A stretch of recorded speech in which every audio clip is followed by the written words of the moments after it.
श्री कृष्ण कहते हैं, ऐसा सच जरूर बोलो जो कड़वा लगे, लेकिन ऐसा झूठ कभी भी ना बोलो जो सच लगे। अपने जीवन में कभी भी किसी ना को आनंद में वचन दें, ना क्रोध में वचन दें, ना ही दुख में कभी निर्णय लें। गीता में लिखा है, यदि कोई आपको अच्छा लगता है तो अच्छा वह नहीं, अच्छे आप हैं, क्योंकि उसमें सच्चाई देखने वाली नज़र आपके पास है। अपनी पीड़ा के लिए संसार को दोष मत दें, अपने मन को समझाओ। तुम्हारे मन का परिवर्तन ही तुम्हारे दुखों का अंत है। सोच और नीयत अच्छी रखिए, फिर आपके कष्ट पर वो स्वयं दूर कर देंगे। लोग अपने शरीर को सुंदर बनाने में लगे रहते हैं, और आत्मा की सुंदरता शरीर की सुंदरता से कहीं ज़्यादा महत्वपूर्ण है। शरीर तो ना स्वर है ना मिट्टी है, मिट्टी ही तो है और मिट्टी में ही मिल जाता है, और आत्मा अमर है, इसलिए आत्मा की सुंदरता पर ध्यान दो। बहुत विनम्रता चाहिए रिश्तों को निभाने के लिए, छल कपट से तो सिर्फ महाभारत रची जाती है। इंसान की सोच ही उसकी सबसे बड़ी पहचान है, वरना दुनिया में एक नाम के कई इंसान हैं। उस इंसान का मंजिल से भटक जाना तय है जिसकी संगति में नकारात्मक लोग रहते हैं। समय एक सा नहीं रहता, आज दुख है तो कल सुख भी आएगा, और सुख के बाद दुख भी आना स्वाभाविक है। आपको पूरे धैर्य और श्री कृष्ण पर विश्वास के साथ अपना जीवन निर्वाह करना है। ये 5 चीज़ें अभी से छोड़ दीजिए।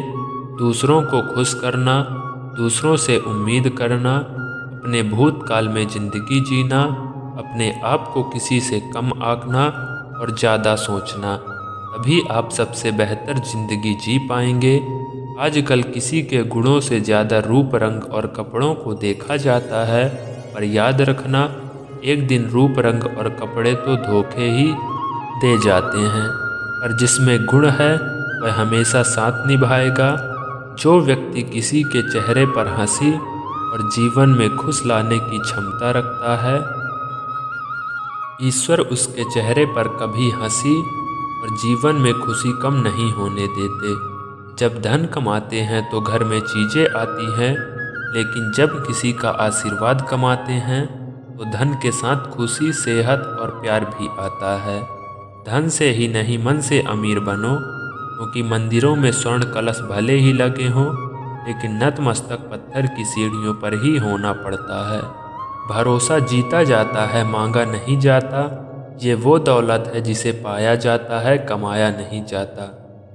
अगर कोई मनुष्य हमारे साथ बुरा कर रहा है तो उसे करने दो, यह उसका कर्म है और समय उसके कर्म का फल उसे जरूर देगा।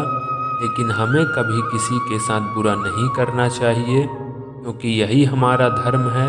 अगर आपकी समस्या एक जहाज की तरह बड़ी है तो भूले नहीं कि प्रभु की कृपा सागर जितनी विशाल है। अहंकार में धन, वैभव और वंश तीनों चले जाएंगे। विश्वास ना हो तो रब को और अब हंस के देख लो। भोजन की कीमत भोग के समय होती है और भगवान की कीमत दुख के समय होती है। इसलिए अंधकार में छाया, बुढ़ापे में काया और अंतकाल में माया किसी का साथ नहीं देती। श्री कृष्ण कहते हैं, क्षमा दुनिया की बहुत ही कीमती शब्द है, लेकिन इस क्षमा का कब कैसे इस्तेमाल करना है यह ही बहुत आवश्यक है। पहला, अगर आपसे कोई अपराध हो जाए तो तुरंत क्षमा मांगना चाहिए। अगर आप क्षमा नहीं मांगोगे तो इसमें आपकी हानि है, क्योंकि क्षमा ना मांगने से मन के अंदर अहंकार जागता है और अहंकार तो हमारी हानि ही करता है। दूसरा, अगर कोई अपराध करे तो आपसे क्षमा भी ना मांगे तो क्षमा मत करिए, क्योंकि क्षमा अत्यंत अनमोल है और बिन मांगे किसी को क्षमा देना आवश्यक नहीं है। तीसरा, यदि कोई याद के साथ अपराध करे, अनुचित करे और बाद में क्षमा मांगे तो उसे क्षमा कर दीजिए। इससे आपके भीतर भी करुणा जागेगी, प्रेम जागेगा और यह आपके लिए सुबह ही है। चौथा, अगर आप कोई अपराध कर दो तो क्षमा अवश्य मांगना, इससे आपको लाभ ही होगा, क्योंकि सामने वाले व्यक्ति आपको क्षमा करे या ना करे, आपके अंदर का अहंकार गिरता है और आपका मन अधिक निर्मल हो जाता है। श्री कृष्ण कहते हैं, जिसके साथ बात करने से ही खुशी दुगनी हो, दुख आधा हो, वही अपना है। बाकी तो बस दुनिया है। दुनिया के ये 4 स्थान जो कभी भरते नहीं, समुद्र एक सा, घड़ा शमशान और मनुष्य का मन। कभी भी किसी भी रिश्ते का गलत इस्तेमाल मत करना, क्योंकि रिश्ते तो बहुत मिल जाएंगे पर जिंदगी में अच्छे लोग बार बार नहीं आएंगे। बिना कुंडली मिलाए आजीवन तक चलने वाला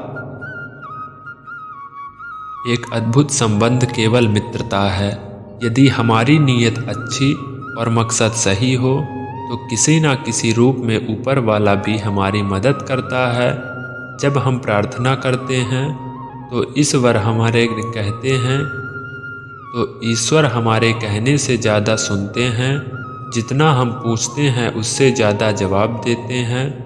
जितना हम कल्पना करते हैं उससे ज़्यादा अपने इस समय में और अपने तरीके से देते हैं। समय का चक्र बहुत तेज चलता है, इसलिए ना तो बल का अहंकार करें ना ही अपने धन का।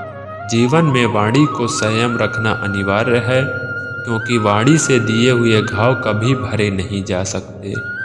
जीवन में कभी मौका मिले तो किसी के लिए सारथी बनना, स्वार्थी नहीं। जैसे पानी को अगर दूध में मिलाया जाए तो वह दूध की तरह हो जाता है, यदि वही पानी अगर कीचड़ में मिलाया जाए तो कीचड़ बन जाएगा। ठीक ऐसे ही मनुष्य के जीवन में भी होता है। यदि एक गुणहीन व्यक्ति गुणवान के संगत में बैठे तो उसे भी गुणवान समझ लिया जाता है और सम्मान का पात्र समझा जाता है। यदि एक गुणवान व्यक्ति गुणहीन व्यक्ति के साथ संगत में बैठता है तो उसे तिरस्कार मिलता है। इसलिए अपने जीवन में संगति सोच समझकर सावधानी से बनाएं। जो मेहनत करने बाद भी सपने पूरे नहीं होते तो रास्ते बदल लिया, सिद्धांत नहीं, क्योंकि पेड़ भी हमेशा पत्ते बदलता है। नहीं, गीता में साफ शब्दों में लिखा है, निराश मत होना कमजोर, तेरा वक्त है तू नहीं। जीवन में कितना भी बुरा समय आए लेकिन हमेशा मुस्कुराते रहना चाहिए।